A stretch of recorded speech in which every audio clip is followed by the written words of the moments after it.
demokrasi itu mengajarkan tidak ada satu kekuatan tunggal. Apa yang dilakukan KPU benar saja, itu kadang disalahkan. Apalagi yang dilakukan KPU itu salah. KPU itu dalam bekerja seperti halnya di dalam akuarium.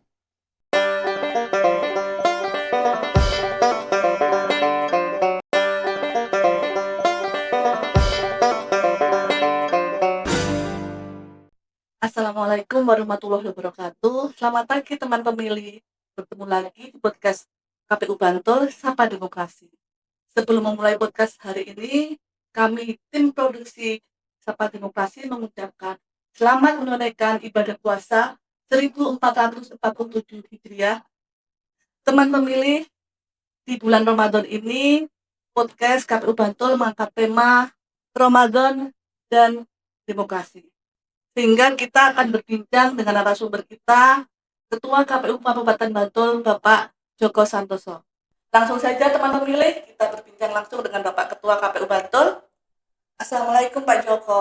Waalaikumsalam. Gimana Mbak Win di bulan Ramadan ini? Sehat-sehat selalu? Alhamdulillah. Pak Joko gimana? Masih lancar puasanya? Alhamdulillah. Sampai detik ini Alhamdulillah sehat-sehat, dan kita doakan mudah-mudahan seluruh pendengar, pemirsa, sahabat pemilih se-Kabupaten Bantul dalam keadaan sehat-sehat semuanya.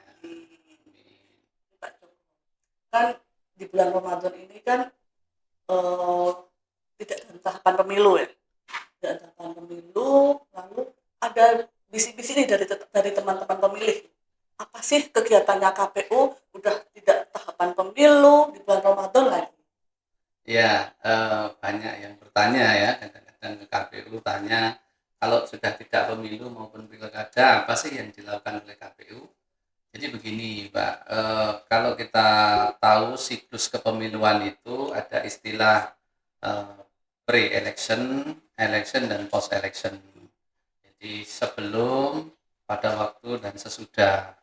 Nah kalau sesudah, ini hari ini kita memasuki tahapan sesudah pemilu atau post-election. Nah apa yang dilakukan? Ini yang dilakukan oleh KPU adalah yang pertama, kita melakukan penguatan kelembagaan maupun penguatan SDM.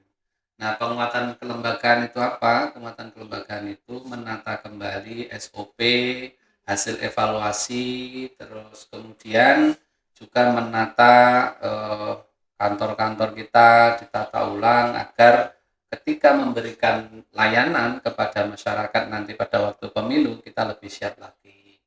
Kantor kita tata agar memberikan fasilitasi kepada teman-teman difabel dan kepada seluruh masyarakat agar nyaman ketika meminta layanan ke KPU. Yang kedua, kita juga melakukan penguatan SDM kita. SDM kita bekali lagi. Kemarin pasca pemilu tentu kita ada evaluasi. Kita sampaikan titik-titik lemahnya ada di mana. Kemudian nanti kita perbaiki untuk menghadapi tahapan pemilu yang akan datang. Juga diberikan kemampuan-kemampuan, karena hari ini kita juga menghadapi era digital ya, perkembangan digital yang demikian cepatnya, maka kita juga harus memberikan pemahaman, memberikan keterampilan kepada SDM kita untuk siap untuk menggunakan sarana teknologi dalam kerangka apa? Dalam kerangka untuk memudahkan layanan kepada masyarakat, untuk memberikan pemahaman yang lebih kuat lagi ketika nanti pada waktu proses pemilu itu sudah dimulai. Begitu, Mbak. Berarti ada pelatihan ya Pak untuk teman-teman pelaksana atau teman-teman sekretariat. Betul, kita ada BIMTEK, ada knowledge sharing, itu kita intensifkan ya, apalagi di bulan Ramadan ini, itu intensnya kita perdalam lagi terkait dengan pemahaman kepemiluan. Lalu juga kita evaluasi titik lemah pada waktu pemilu kemarin sebenarnya ada di mana. Mulai dari tahapan bagaimana tahapan penyiapan logistiknya, di mana titik lemahnya, lalu kemudian tahapan pencalonan itu titik lemahnya ada di mana, titik krusialnya ada di mana, itu kita sampaikan agar kawan-kawan sekretariat, agar SDM yang dimiliki oleh KPU itu lebih siap lagi ketika menghadapi tahapan yang akan datang. Dengan pelatihannya itu dengan mengundang dari pihak lain atau dari KPU sendiri, Pak? Ya, kita ke knowledge sharing itu, yang pertama ke knowledge sharing itu kita dari internal kita ya, dari SDM kita memberikan pemahaman, menguatkan, lalu kita diskusi, lalu juga kita mendatangkan pakar, ahli di bidang IT, kita kerjasama dengan beberapa kampus untuk membangun jejaring, ya, karena KPU menyadari bahwa suksesnya pemilu itu tidak hanya bisa dilakukan oleh KPU sendiri, tapi harus didukung oleh semua pihak. Nah, kita membutuhkan akademisi dari kampus itu untuk memberikan insight kepada kita. Tadi kan Bapak mengatakan ada peningkatan fasilitas juga untuk teman-teman difabel atau untuk masyarakat umum. Contohnya apa, Pak? Ya, kita terus mengupayakan agar eh, fasilitas bangunan yang ada di KPU ini biar ramah pada kawan-kawan disabel.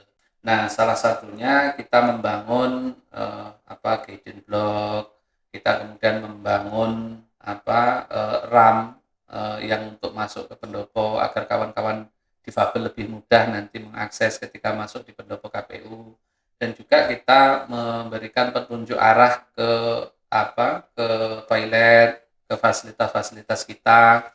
Toilet kita bangun agar ramah difabel. Pintu juga memudahkan teman-teman difabel yang memakai kursi roda itu.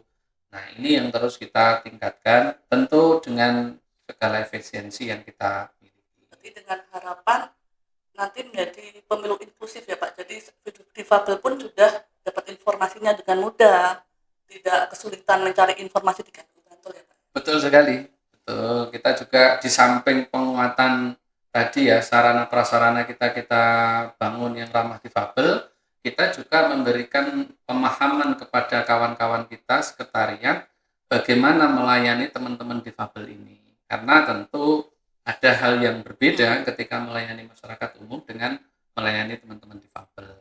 Ini kita kemarin bekerja sama dengan NGO difabel untuk memberikan pemahaman kepada teman-teman KPU bagaimana sebenarnya memberikan layanan kepada teman-teman difabel itu agar sesuai dengan apa yang diharapkan oleh teman-teman difabel. Berarti mengundang dari pihak lain seperti tadi. Iya, kita mengundang pihak lain. Gitu. Dan kedua Pak, kan puasa itu kan dimensi spiritual ya Pak ya. Ya. Sedangkan lembaga KPU Bantul khususnya itu kan lembaga penyelenggara demokrasi. Ada nggak Pak hubungan antara demokrasi dengan kepemiluan? Demokrasi dengan puasa. Dengan puasa ya, dengan puasa. Ya, kalau kaitannya pasti ada ya. Demokrasi itu kan, puncak demokrasi itu adalah membangun nilai-nilai etika dan moral ya untuk kedewasaan berpolitik kita dan menuju kesejahteraan. Sementara puasa itu mengajarkan terkait dengan bagaimana pengendalian diri kita, melatih kita bersabar, memberikan empati sosial, dan juga kejujuran. Nah, demokrasi itu sebenarnya juga puncaknya adalah kejujuran yang kemudian memberikan kesejahteraan. Nah, puasa juga mengajarkan terkait dengan kejujuran. Nah, ini korelasinya di situ. Nah, yang kedua juga demokrasi itu mengajarkan tidak ada satu kekuatan tunggal. Nah, ada sifat istilahnya ada empati sosial. Jadi, nah, puasa juga begitu. Puasa itu mengajarkan agar setiap orang itu mempunyai empati sosial kepada masyarakat. Jadi korelasinya ada di situ, ada nilai-nilai etika yang harus dijunjung, ada nilai-nilai integritas yang harus dijunjung. Karena begini, contoh sebagai penyelenggara pemilu seperti halnya KPU ya dan Bawaslu ini, kalau kemudian integritasnya itu sudah dipertanyakan, maka hasil dari pemilu itu juga akan diragukan oleh masyarakat. Maka integritas ini menjadi harga mati yang harus dipertahankan oleh KPU yang menjadi jiwa ruhnya penyelenggara adalah integritas. Agar masyarakat ada trust kepada KPU. Nah, puasa itu membangun trust, kepercayaan. Jadi ada dimensi puasa membangun dimensi spiritual, demokrasi membangun dimensi yang ada di bumi, tapi ini ada korelasi Cara menjaga integritas tadi gimana, Pak? Ya, jadi integritas itu kan kesesuaian antara apa yang kita ucapkan dengan apa yang kita lakukan. Nah, cara membangunnya adalah kita tadi ya, penguatan pemahaman terkait dengan hukum-hukum kepemiluan, dan itu yang harus dipegangi oleh KPU. Aturan itu harus betul-betul dipegangi. Jangan sampai sekali-kali kita keluar dari relnya aturan itu, karena aturan itu ibarat aturan main. Kalau itu kemudian tidak dipatuhi oleh penyelenggara, maka trust masyarakat ini akan berkurang. Kalau trust ini, kepercayaan kepada penyelenggara pemilu ini berkurang, maka berdampak pada kualitas demokrasi kita itu dipertanyakan. Nyambung dengan tadi, Pak. Jadi kan dengan puasa, dengan tadi apa namanya, integritas itu kan harus ada hubungannya seperti itu ya, Pak ya. Lalu tadi Bapak mengatakan meningkatkan kepercayaan. Ada caranya tidak, Pak? Cara untuk meningkatkan kepercayaan masyarakat terhadap KPU. Ya, ini ya, apa namanya, kadang-kadang memang kita ini masyarakat, apa yang dilakukan KPU benar saja, itu kadang disalahkan. Apalagi yang dilakukan KPU itu salah. Ya gitu loh. Nah, maka kami selalu memberikan motivasi kepada kawan-kawan kami sebagai penyelenggara bahwa KPU itu dalam bekerja seperti halnya di dalam akuarium. Di situ dilihat oleh semua orang, apa yang kamu lakukan itu dilihat oleh semua orang. Jadi jangan berpikir apa yang ada pada diri kita, apa yang kita kerjakan itu tidak dilihat orang, tapi itu dilihat oleh semua orang. Nah, di situ cara kita membangun integritas kita. Lalu juga kita menguatkan di samping itu ya, di samping juga integritas itu terbangun karena pemahaman terhadap regulasi. Nah, kita juga melakukan penguatan regulasi ya pada kawan-kawan kita penyelenggara di internal KPU, juga dikuatkan pemahaman terkait dengan regulasi. Terus terkait dengan pengelola keuangan, kita juga harus akuntabel. Akuntabel itu apa? Akuntabel itu harus bisa kita pertanggungjawabkan ke publik. Uang yang kita gunakan dalam penyelenggaraan pemilu maupun pilkada ini harus bisa diakses oleh masyarakat, sehingga di KPU, anggaran KPU itu dipampang di websitenya KPU. KPU Bantul itu ya, ketika menyelenggarakan pemilu maupun pilkada itu yang dihabiskan berapa, untuk apa uangnya, kita pertanggungjawabkan. Bahkan kita juga ada dari BPKP yang kemudian memeriksa apakah KPU dalam menggunakan anggaran ini sesuai dengan regulasinya. Dan alhamdulillah hasil LHP-nya, hasil laporan dari BPK itu wajar, kita tidak ada hal-hal yang bersifat menyalahi aturan regulasi dalam penggunaan anggaran. Dan itu kita publish, ada pertanggungjawabannya, masyarakat bisa melihat. Nah, disitulah wujud kita membangun trust itu. Jadi kita membuka akses informasi kepada publik, tidak ada satu informasi yang kita tutup-tutupi, apapun kita buka sehingga masyarakat bisa mengakses informasi. Itu salah satu membangun trust pada masyarakat. Berarti harus bersifat akuntabel dan transparan ya, Pak ya. Ya. Baik untuk penyelenggara komisioner maupun untuk sekretariat. Lalu ada langkah lain tidak, Pak, selain tadi memberi kesadaran sekretariat? Ya, begini, kadang-kadang kan namanya manusia itu kita sudah melakukan upaya preventif ya, pencegahan agar tidak ada penyelewengan, agar benar-benar bertanggung jawab gitu kan. Nanti yang namanya manusia kadang ada kelalaian, karena kan ada satu hadis bahwa manusia itu tempatnya salah dan lupa. Tapi yang tidak benar itu bukan lupa, ngelupa atau ngelali istilah Jawa. Kalau lupa itu wajar manusia. Nah, tadi di samping kita juga memberikan penguatan regulasi, penguatan bagaimana mengelola keuangan yang baik dan benar, bagaimana menyelenggarakannya, penyelenggaraan pemilu itu harus netral dan sebagainya, tidak boleh berpihak kepada salah satu peserta pemilu, harus kita berada di tengah, betul-betul harus berada di tengah, tidak boleh memihak kanan maupun kiri. Nah, salah satu yang kedua adalah kita juga memberikan penguatan rohani kepada kawan-kawan kita yang ada di KPU ada penguatan keagamaan, baik itu yang beragama Islam, juga kemudian sering juga ada pembinaan kerohanian, juga yang beragama non-Islam itu juga ada penguatan itu. Kita berharap di samping kita juga punya kemampuan intelektual kita, tapi kita juga mempunyai kemampuan spiritual kita juga. Nah, sehingga layanan kepada masyarakat itu betul-betul menjadi satu ruh, menjadi niat yang ikhlas, betul-betul memberikan layanan yang ikhlas kepada masyarakat. Nah, di situ saya meyakini akan melahirkan satu integritas yang kuat untuk penyelenggara. Kan dari Bapak dari kantor kan sudah berusaha untuk meningkatkan kepercayaan publik. Itu selama ini kira-kira ada nggak yang benar-benar masyarakat tuh komplain gitu di KPU Bantul? Sepanjang yang saya pahami ya Mbak ya, saya berada di KPU ini sudah hampir 8 tahun ya, KPU Bantul jadi penyelenggara, dan sebelumnya juga menjadi penyelenggara di tingkat kecamatan maupun desa. Di Bantul ini saya semenjak itu tidak ada yang komplain yang terkait dengan terkait dengan penggunaan anggaran atau apa, itu tidak ada. Namun kalau kemudian pada waktu proses pemungutan penghitungan suara di lapangan ada komplain, ada dicurigai KPPS tidak netral dan lain sebagainya, ada.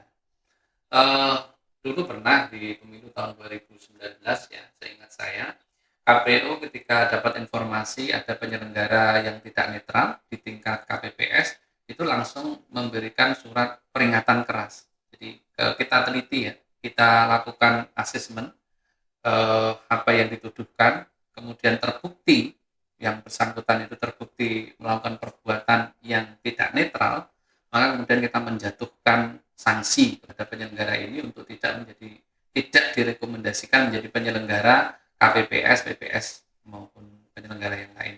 Itu kita rekomendasikan. Itu sanksi tegas kita berikan.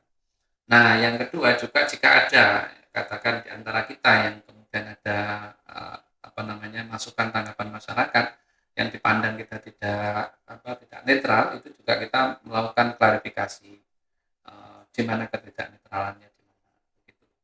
Jadi kan kalau internal mudah ya Pak ya untuk proteksinya. Ya. Tadi kan Bapak cerita 2019 kan berarti badan ad hoc di bawah KPU. Di bawah KPU. Itu ada nggak sebelum mereka melakukan tugasnya itu ada proteksi seperti itu, tidak ada pengarahan atau ada? Ya, ada. Jadi KPU dalam menjalankan setiap tahapan itu biasanya kita ada namanya bimbingan teknis atau BIMTEK. BIMTEK itu apa? BIMTEK itu adalah fungsinya adalah memberikan pemahaman, baik pemahaman keilmuan maupun pemahaman teknisnya. Dia melakukan apa yang akan dihasilkan. Nah, sama ketika mau pemilu itu, KPU itu juga melakukan BIMTEK kepada penyelenggara di tingkat ad hoc, baik itu tingkat PPK, tingkat Kapanewon, PPS tingkat desa maupun KPPS di tingkat TPS. Kita juga memberikan pemahaman bagaimana menjadi penyelenggara yang baik, harus netral, lakukan sesuai dengan prosedur yang sudah kita lakukan. Kita juga mengeluarkan SOP, prosedur pemungutan penghitungan suara itu prosedurnya seperti ini, yang tidak boleh seperti ini, yang boleh seperti itu. Nah, kita ada semacam SOP-nya. Jadi upaya-upaya itu sudah kita lakukan penguatan.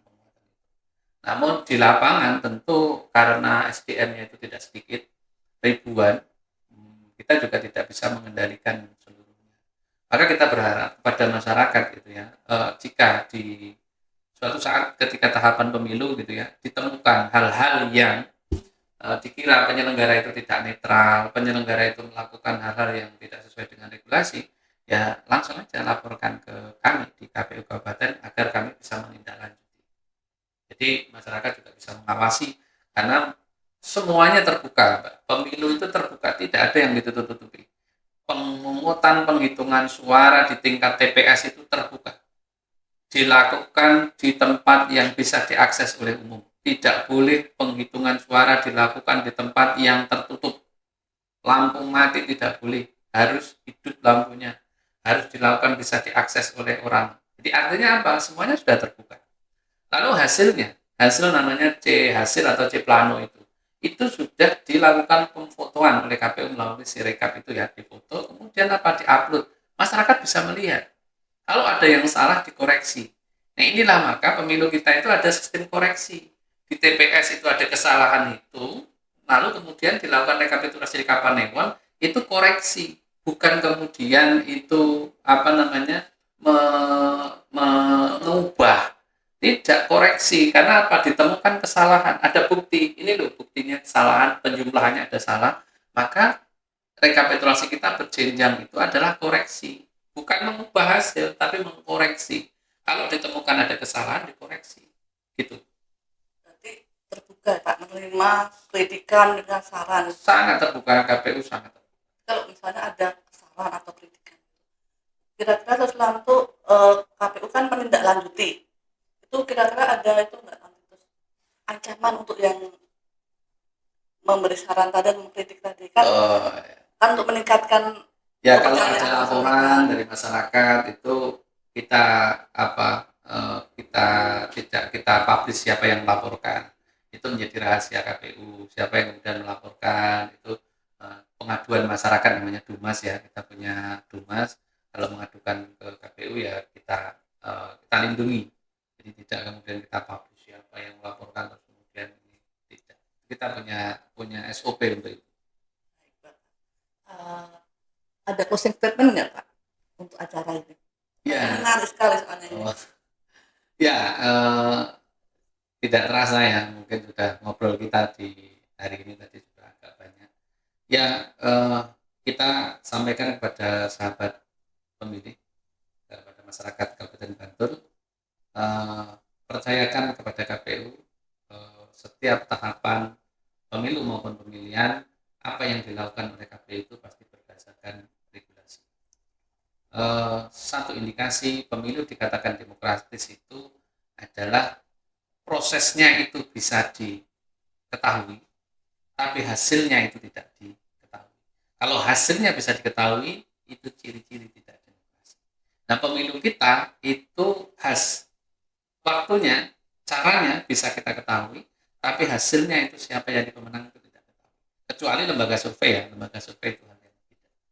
Maka dari itu, mari sama-sama kepada seluruh masyarakat, sahabat pemilih semuanya, mari kita sukseskan demokrasi kita dewasa demokrasi kita. Momen Ramadan ini sebagai sarana kita untuk melakukan muhasabah, introspeksi diri, agar nanti kita berharap pemilu-pemilu kita yang akan datang, pemilu kita di tahun-tahun yang akan datang akan lebih baik lagi. Pemilu kita tidak hanya berhenti pada aspek prosedural, tapi pemilu yang lebih substansional lagi. Dan harapan kita akhir dari proses itu semuanya adalah terpilih pemimpin-pemimpin yang amanah, pemimpin-pemimpin yang mempunyai integritas, dan itulah pemimpin yang akan mensejahterakan, membawa bangsa Indonesia ini akan lebih baik lagi. Itu warisan kepada anak cucu kita. Terima kasih Pak Joko atas bincang-bincang Ramadan kali ini. Semoga perbincangan kali ini dapat menambah ilmu untuk teman-teman pemilih. Pak Joko dan teman pemilih, dengan closing statement dari Pak Joko tadi, maka berakhir pula acara podcast Sapa Demokrasi kali ini. Akhir kata, wassalamualaikum warahmatullahi wabarakatuh.